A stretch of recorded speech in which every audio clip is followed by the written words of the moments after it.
couldn't hear an exchange, sharp at first, then softer. On the air, far away, they sounded like calling birds. What was he doing? Fear was a cold finger up her spine. He moved to embrace the girl, and she shrank away. But he moved in anyway. In the night he was just a looming specter. His bulk swallowed her tiny form, and together in a kind of dance they moved toward the door, at first jerking, awkward. Then she seemed to give in, soften into him.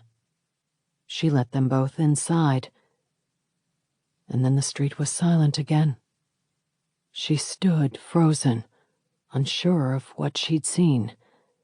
Later, when she realized what he'd done, who he truly was under the mask, she'd hate herself for staying rooted, hiding in the shadows, only watching.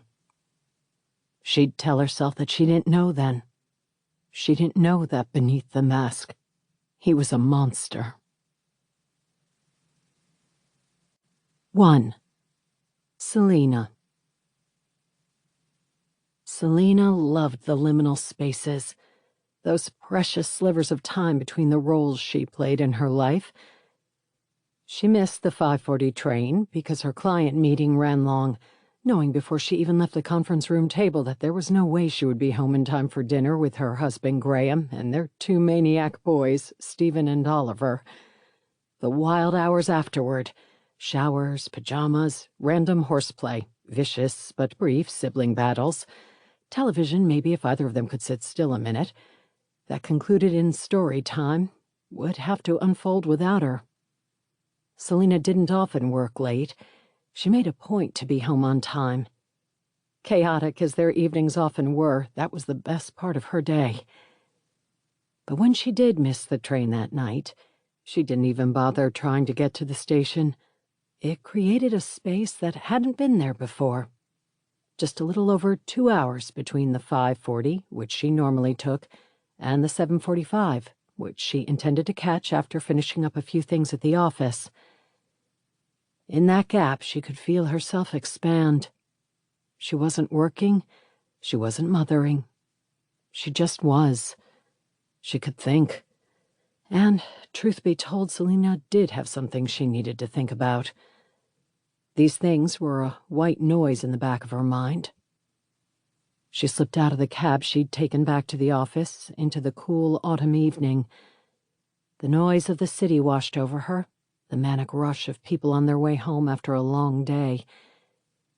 Then she stepped into the hush of the quiet lobby with its marble floors and gleaming walls. Selena nodded to the doorman who knew her, then swiped her card through the gates, up the elevator alone.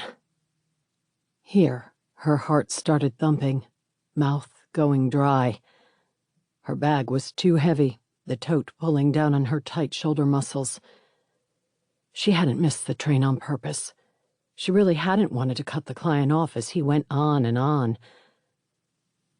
But the office was empty. The literary agency had a small staff, most of them people with families. Many of the parents left before school pickup, then worked at home in the afternoons. Beth, her boss, also her lifelong best friend, had things set up like that so that people could work well and take care of their families. Imagine that. It was the rare, humane workplace. She didn't bother flipping on the light in her office, enjoying the glittering downtown view through her big window. A rush of heat to her cheeks as she dropped her bag. She shifted off her jacket and sat in front of the computer and took a deep breath before opening the lid on her laptop. It was after 6:15 now. The boys would have had their dinner.